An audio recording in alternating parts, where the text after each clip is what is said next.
phone design တွေကတော်တော်ကိုပြင်းစရာကောင်းလာတာ iPhone မဲ့ကြည့်နော်ပုံစံမပြောင်းတာ10စုနှစ်တစုရဲ့တဝက်လောက်ရှိနေပြီဆိုတော့ phone ဆိုတာကဒီပုံစံဒီ design ပဲဆိုတာကိုလူတွေကလက်ခံထားကြပြီပေါ့နော်ဒါပေမဲ့ Tecno ကနောက်ပိုင်းအဲ့ဒါကိုနည်းနည်းလေးဖောက်ထွက်လာတယ်ဒီနေ့ showcase လုပ်ပေးမဲ့ Tecno Pova 5 Pro ဆိုတဲ့ကောင်က design ကတော်တော်လေးကိုထူးခြားတယ်တော်တော်လေးကိုမိုက်တယ်တော်တော်လေးကိုကွဲထွက်တယ်နောက်ကမီးပါလင်းနေတယ်ဆိုတော့ဒီဖုန်းကိုမြင်လိုက်ချင်းမှာဘာဖုန်းလဲဟာလို့တန်းဖြစ်သွားစေမဲ့အပိုင်းကသူ့ရဲ့ build quality နဲ့သူ့ရဲ့ design နဲ့ build quality ကတော့ဒီဈေးဝန်းကျင်ဖုန်းတွေမှာမြင်နေကြပုံစံလောက်အတိုင်းပဲပေါ့နော်အဲ့လိုခန်းစားချက်နဲ့တိတ်မကွာဘူးဒါပေမဲ့ဟွက်ကွက်လေးတစ်ခွက်ရှိတယ်အဲ့ဒါကိုပြီးရင်ဆက်ပြောပြမယ်လောလောဆယ်အနောက်ဘက်ကမီးကိုဘယ်လို customize လုပ်ရမလဲဆိုတာကိုတစ်ချက်အရင်ပြမယ်အဲ့ဒါကို customize လုပ်ဖို့အတွက်ပထမဆုံး setting တွေကိုသွားအဲ့ဒီမှာအောက်ကိုနည်းနည်းဆွဲချလိုက်လို့ရှိရင်သူက special function ဆိုတာရှိတယ်အဲ့ထဲကိုဝင်အဲ့ထဲမှာ backlight effect ဆိုတဲ့ကောင်အဲ့ကောင်ကိုဖွင့်ထားလိုက်အဲ့ဒါဆိုရင်ဖုန်းလာရင်ဘယ်လို effect ဖြစ်မလဲ notification လာရင်ဘယ်လို effect ဖြစ်မလဲ startup ဆိုဘယ်လို effect လဲ music ဆိုဘယ်လို effect လဲဟိုမှာ breed ဆိုရင်ဒါမျိုး party ဆိုလို့ရှိရင်အဲ့လိုအယောင်ဆုံးတွားတဲ့ပုံစံ racing ဆိုရင်အယောင်ဆုံးတော့အယောင်ဆုံးပဲဒါပေမဲ့မတူဘူးပေါ့နော် speed မတူဘူး dreamy ကကြတော့ဒီလိုဒီလိုသွားတာဒါမှမဟုတ် soft ဘာမှမဟုတ်ပိတ်ထားပါတော့အဲ့လို customize လုပ်လို့ရတယ်အသုံးဝင်လာလို့မင်းရင်တော့အသုံးဝင်တယ်လို့ထင်ရင်လည်းထင်လို့ရတယ်အသုံးမဝင်ဘူးလို့ထင်ရင်လည်းထင်လို့ရတယ်ဥပမာဖုန်းကို silent လုပ်ထားတယ်ပေါ့နော် silent လုပ်ထားပြီးတော့ဖုန်းကိုဒီလိုမျိုး server ပေါ်မှာမှောက်ချထားလိုက်ပြီဆိုလို့ရှိရင် notification ဝင်လာတာတို့ဖုန်းဝင်လာတာတို့ကိုဒီနောက်ကမီးကနေပြီးတော့တစ်ဆင့်ပြပေးနိုင်တယ်အသုံးဝင်နိုင်တယ်သုံးမဲ့ပုံစံပေါ်မှာမူတည်တယ်ဒါပေမဲ့တေချာတစ်ခုကတော့မိုက်တယ်ကူးဖြစ်တယ်ဒီလိုဈေးမျိုးမှာဒီလိုကလိလို့ရတဲ့ဖုန်းတွေမရှိတော့တာတော်တော်ကြပြီလူတိုင်းက specification တော့ကြီးပဲလိုက်နေကြတာများတာပေါ့ဆိုတော့ design မိတ်မှာက Pova 5တုန်းကနေအတူတူပဲ display ကဒီကောင်ကနည်းနည်းလေးပိုသေးတယ် display က 6.7 inches 1080p LCD 120Hz ဆိုတော့ဒီဈေးမှာဒီကောင်က OLED တော့မဟုတ်နေဘူးဆိုတော့သူ့ဈေးမှာရနိုင်တဲ့အထက်မှာအကောင်းဆုံးနေထားတော့မဟုတ်ဘူးဒါပေမဲ့အဆင်ပြေတယ်contrast တွေလုံလောက်တယ် brightness ဆိုလို့ရှိရင်လည်းဒီမှာလုံလောက်လင်းနေပါတော့ stereo speaker မှာလည်းဒီကောင် stereo speaker ပါတယ်အောက်မှာတစ်လုံး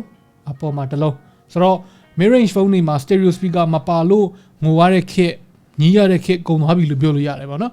ကင်မရာမိုင်းမှာလည်းတိတ်မဆိုးဘူးသူက main camera ကို50 megapixel ရဲ့ depth sensor ရဲ့ပဲနှလုံးပဲ ultra wide တွေ tele တွေအဲ့ဒါတွေတော့မပါဘူးပုံတွေကနည်းနည်းလေး over expose ဖြစ်နေတတ်တယ်ဆိုပေမဲ့အလင်းအောင်ကောင်းကောင်းညီရှိတဲ့နေရာမျိုးမှာရိုက်မယ်ဆိုရင်တော်တော်အဆင်ပြေပုံလေးတွေရတယ်အရန်ရှုပ်ရှက် scene တွေမဟုတ်ဘူးအရန် against the light ဖြစ်နေတဲ့ scene မျိုးမဟုတ်ဘူးဆိုရင်တော့အဆင်ပြေတယ်ဆိုတော့ test shot လေးတွေကိုတော့ကြည့်လိုက်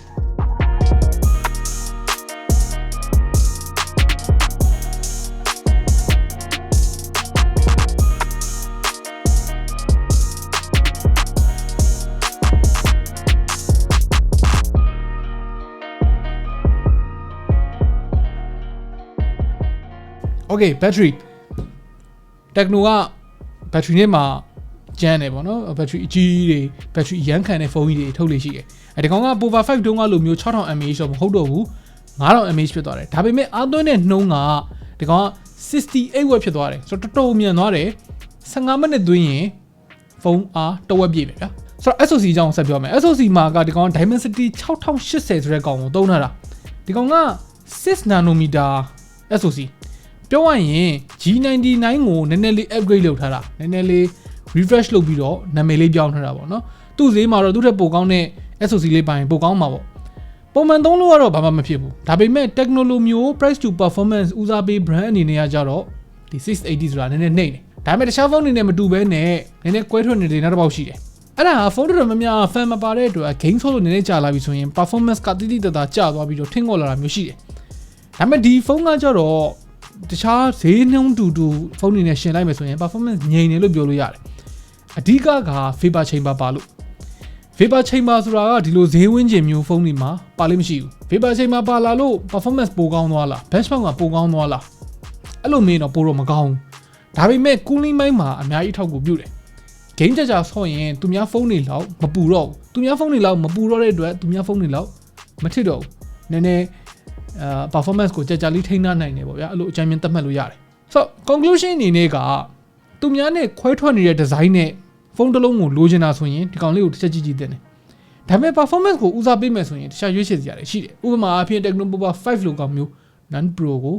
ကြည့်သင့်တယ်လို့မြင်တယ်ဆိုတော့ခင်ဗျားတို့ရောဒီ Pova 5 Pro ကိုဘယ်လိုမြင်လဲခင်ဗျားတို့သာဆိုလို့ရှိရင်နည်းနည်းပိုစိုက်ပြီးတော့ Pro ဝယ်မလားဒါမှမဟုတ် Pova 5ပဲရွေးမလားအောက်က comment တွေမှာဝင်ရောက်ဆွေးနွေးညှိနှိုင်းလို့ရပါတယ် Okay နောက်နေ့မှတွေ့တော့